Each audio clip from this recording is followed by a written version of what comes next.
құрметті ханымдар мен мырзалар. Добрый вечер, уважаемые дамы и господа.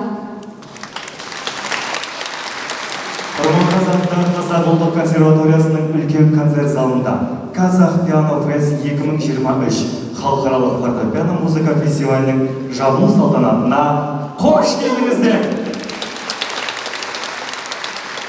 Мы рады вновь увидеться с вами в большом концертном зале Казахской национальной консерватории имени Курмангазы на торжественном закрытии первого международного фестиваля фортепианной музыки Казах Пиано Фест. Добро пожаловать! Құрметті қонақтар, айта кету керек, 9 мен 13 қазан аралығында, яғни соңғы 5 күннің ішінде 5 концерт, 3 шебердің сыныптары мен Коган әулетіне арналған кітап жарық көрді. Фестивальдің бас демеушісі РБК банктың қолдауымен Грузия, Германия, Америкадан келген профессорлар өз тәжірибесімен бөлісіп, жас музыканттарға ақыл кеңестерін берген болатын. При поддержке генерального спонсора фестиваля банка РБК в рамках фестиваля состоялись 5 концертов, 3 мастер-класса, а также презентация книги, посвященной династии Коган. Профессора из Америки, Германии, Грузии делились с опытом, с молодым поколением. Ну что ж, сегодня заключительный день нашего фестиваля. Олай болса, құрметті қонақтар, концерт бағдарламамызды бастауға рұқсат етіңіздер. Концертіміздің шымылдығын ашатын Карина Исмаилованың қарлығаш және жазылған «Фантазия зашал» орындайтын автор. Действительно, концерт открывает произведение «Фантазия» на тему песни «Карлыгаш» Карины Измаиловой. Исполняет автор. Встречайте!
На сцене лауреат международных конкурсов Глеб Семенов.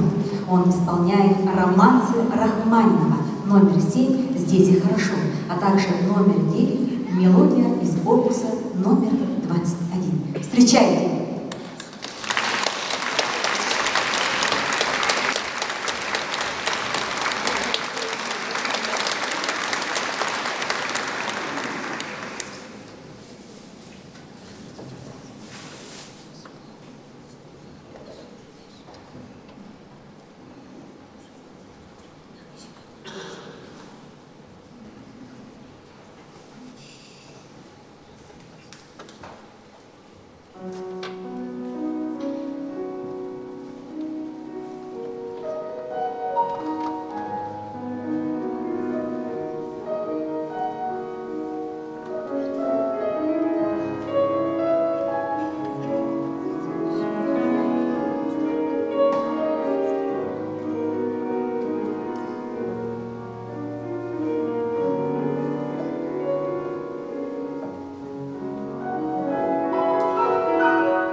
орындауды Замира Қамаржанова қарсы алыңыздар.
Ривас Оладидзе, Ронда Таканда.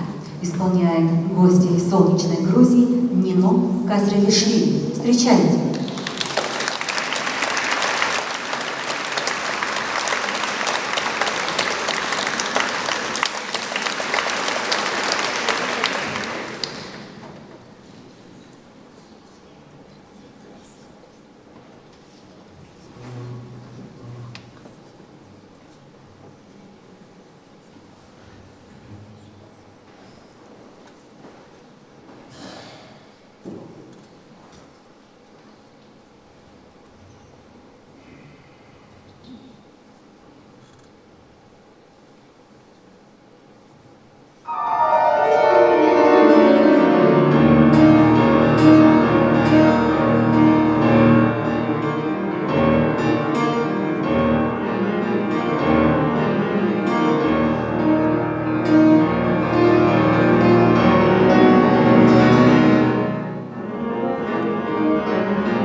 Парафраз Надин Чикарина. Переложение для двух роялей Гульжан Узембаевой. На сцене Гульжан Узембаева, Диана Панаргалиева.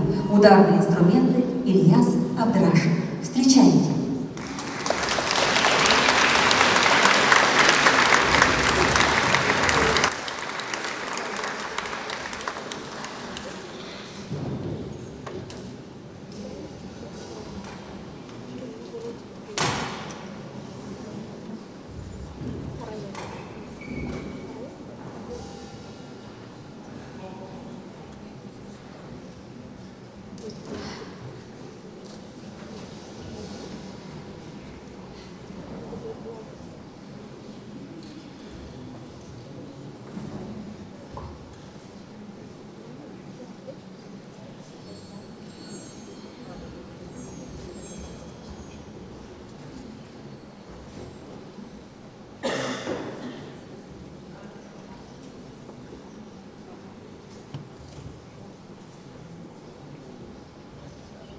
Итак, на сцене Гульжан Узембаева, Диана Панаргалиева, а также ударные инструменты Ильяс Абдрашев. Встречайте, под ваши бурные аплодисменты!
Ілияс Қажғалиев «Қыз қуу». Гүлжан Өзенбаеваның 8 қолға арналған нұсқасы. Сахнада Ева Коганның оқушылары Дана Жұбанова Әли, Гүлжан Өзенбаева, Дмитрий Новгородский, Алтай Құсайынов және ұрмалы аспаптарда Ілияс Абдрашев. Қарсы алыңыздар.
Ева Кубының оқушылары Дана Жұбанова Али, Гүлжан Үзембаева, Дмитрий Новгородский, Алтай Құсайынов, ұрмалы саптарда Ілияс Абдыраш сіздер үшін өнер көрсетті.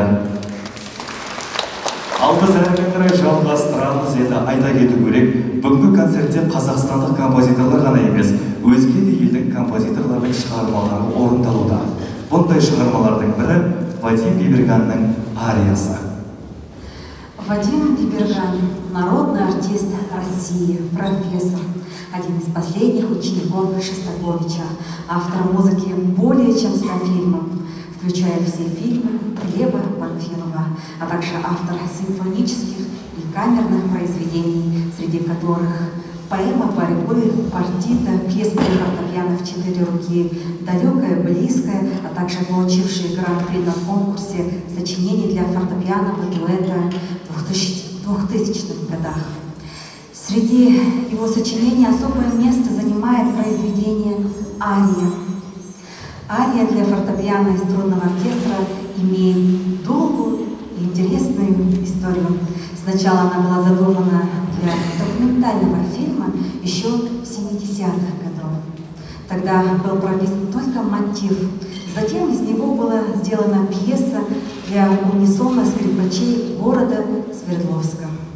И по их просьбе вскоре была переделана для струнного оркестра. Так с каждым исполнением постепенно приписывались новые голоса. Потом уже в готовой пьесе почувствовалось, что чего-то все еще не хватает. Оказывается, по ощущению автора, в середине не хватало 4 тактов. И когда он нашел эти 4 такта, произведение зазвучало по-другому. В писании произведения арии, скорее всего, композитор вдохновлялся образами ночного неба, луны и звезд.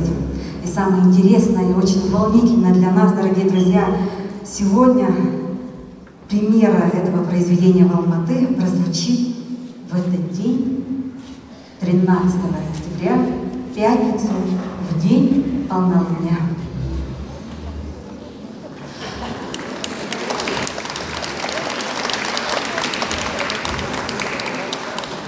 Итак, Вадим Биберган, ария.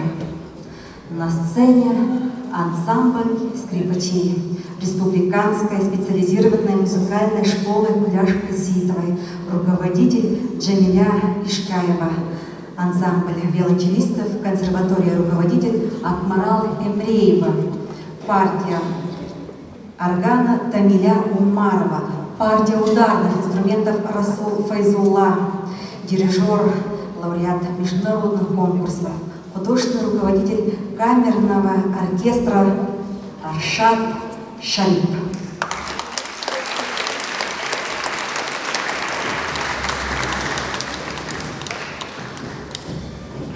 Ну что ж, а солирует на сцене профессор Высшей школы музыки Карлос Урейра Вадим Пальмов. Встречайте!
Итак, вашему вниманию Вадим Виберган «Ария». На сцене ансамбль скрипачей, дирижер, лауреат международных конкурсов Аршат Шариф, солист Вадим Паньков.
В Казахстане все знают музыку итальянских композиторов, но оказывается современные итальянские композиторы интересуются казахской музыкой.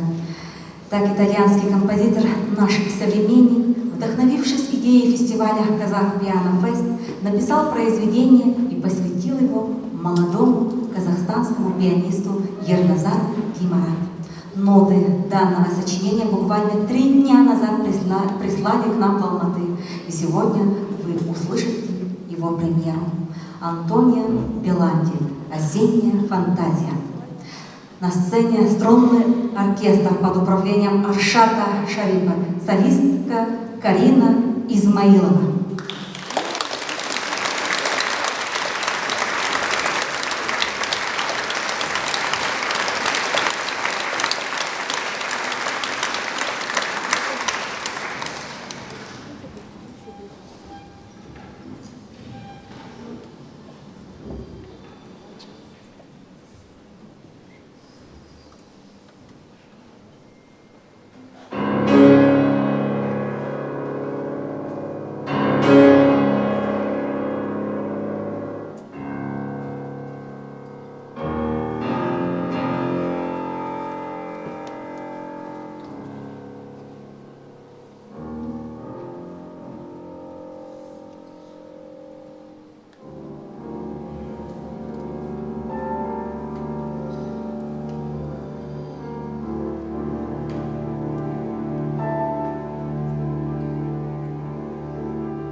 Наш фестиваль проходит в замечательное осеннее время в красивом, замечательном городе Алматы.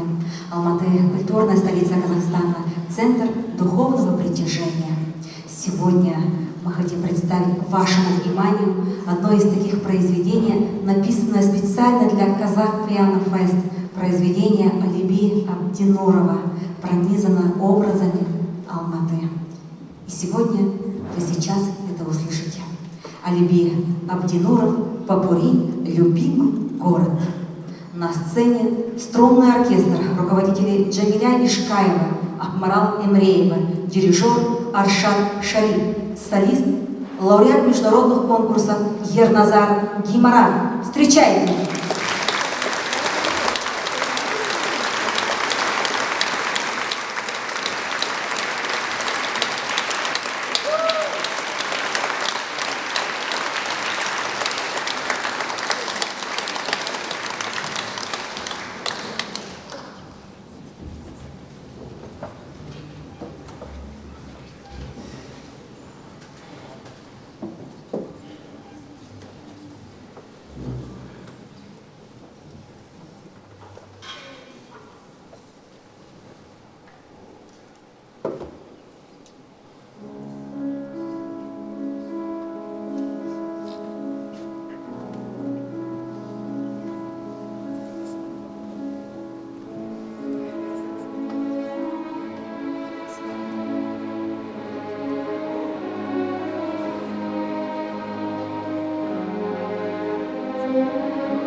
Оливия Егоров «Любимый город», исполнили струнный оркестр, дирижер Аршат Шариф, солист Ерназар Димарат. Аплодисменты!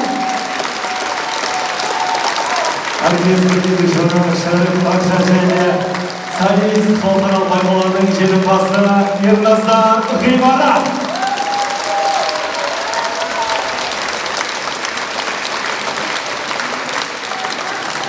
Байқау меймандарына ерекше алғыс білдіреміз. Енді құрметті қонақтар, сахнаға фестиваль қатысушыларын шақыруға рұқсат етіңіздер. Вадим Пальмов, Қошаметтеріңіз Елена Шин, Алтай Кусалин, Дмитрий Новгородский, Гульжан Узымбаева, Манана Гудзилица, Дана Жубанова Али, Алмагүл Қонысбаева, Замира Кумаржанова, Александр Романенко, Карина Исмайлова, Диана Парагалиева, Аршат Шариф,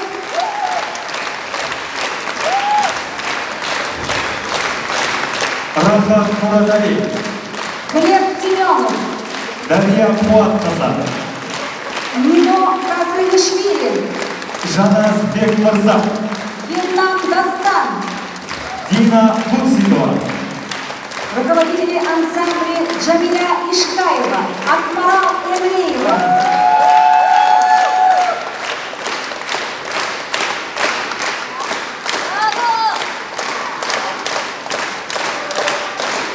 Что ж, благодарим за ваши бурные аплодисменты. Уважаемые участники, примите подарки от международной творческой организации Art Forum of Kazakhstan.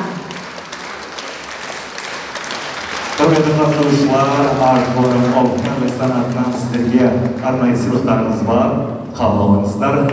Қатар қошеметтеп қойсаңыздар болады, құрметті қонақтар.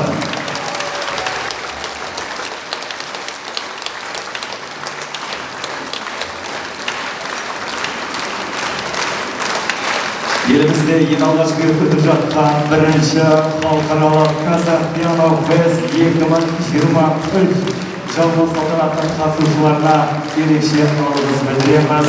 Art Forum of Kazakhstan атынан сіздерге осындай бағалы сыйлықтарымыз қабыл алыңыздар. Ал біздер мен қарай жалғастырамыз. На сцену приглашается заместитель председателя правления акционерного общества банка РБК Абдугалиев Ербол Муратович.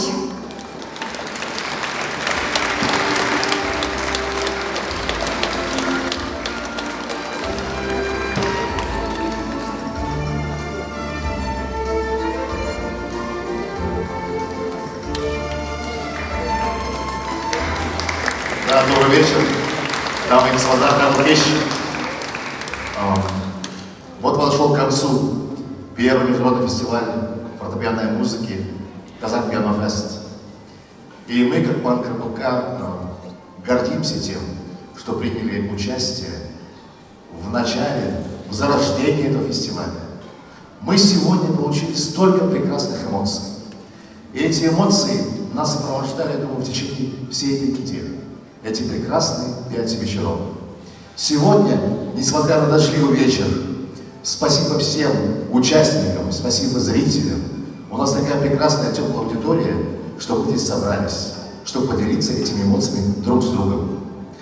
Так получилось интересно, что именно осень для банка РБК получилась очень музыкальной. Буквально месяц назад мы стали генеральным спонсором фестиваля оркестров, приуроченного к Дню города, нашего любимого города Алматы. И сейчас, в этот завершающий вечер, мне бы хотелось пожелать всем, самое главное, мирного неба над головой. Музыка – это самый универсальный язык общения. Мира, счастья, удачи и успехов всем. Спасибо участникам. Просто огромная благодарность. Спасибо. Мы тоже, в свою очередь, благодарим Ербола Муратовича и банка РБК. Заместитель председателя правления акционерного общества банка РБК Абдугалиев Ербол.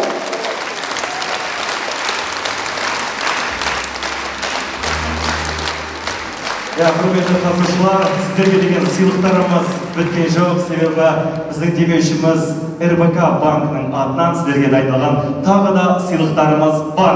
Қабыл алыңыздар. Подарки от нашего уважаемого спонсора банка РБК.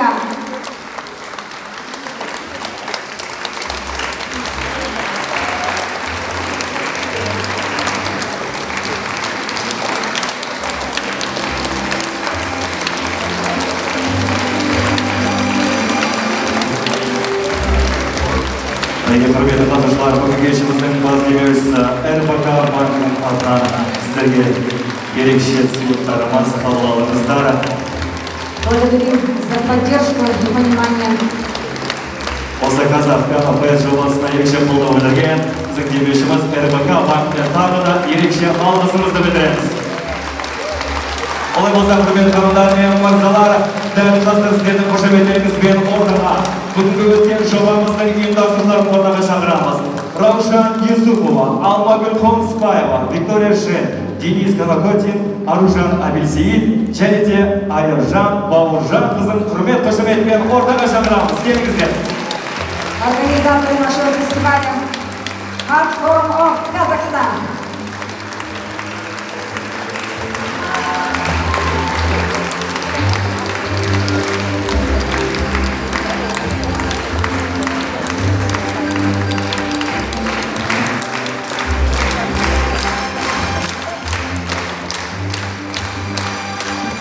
Енді бүгінгі кеште сыйлықтар біздің таусылар емес, себебі бүгінгі кешті ұйымдастырған біздің ұйымдастырушыларымызға да, яғни оргкомитетке де біздің арнайы дайындалған сыйлықтарымыз бар. Сіздерге ерекше алғыс, ендеше біздің атымыздан осы керемет гүл шоқтарын қабыл алыңыздар.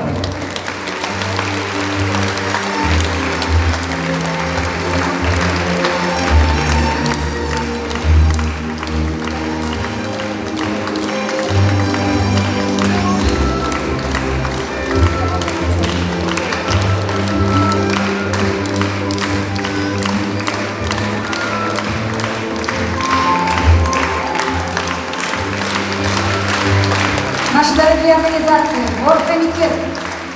Барлық қатысушыларға, ұйымдастырушыларға ерекше алғыс. Енді дәл қазір ортаға осы кешті ұйымдастырған Art Forum of Kazakhstan халықаралық шығармашылық ұйымының атынан ықылас гүлі қабыл алыңыздар.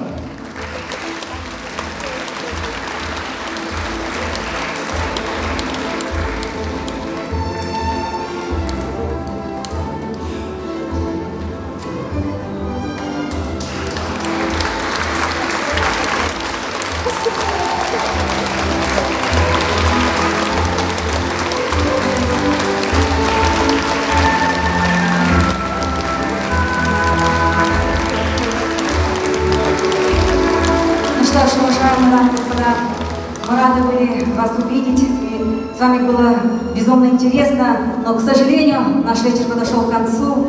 Первый международный фестиваль фортепианной музыки «Казах Пиано Фест». Мы с вами не прощаемся. До новых встреч! Рахмет, құрметті қонақтар мен мырзалар, осымен алғашқы бірінші халықаралық Қазақ Пиано Фест 2023 өз мәресіне жетті. Барлық қатысушыларды шын жүректен құттықтаймыз. Ал құрметті көрермендер, келіп бізді қолдағандарыңыз үшін сіздерге де ерекше алғыс білдіреміз. Қош, сау болыңыздар. Рахмет. Еліміз аман, жұртымыз тыныш болсын. Қазақ музыка өнері өркендей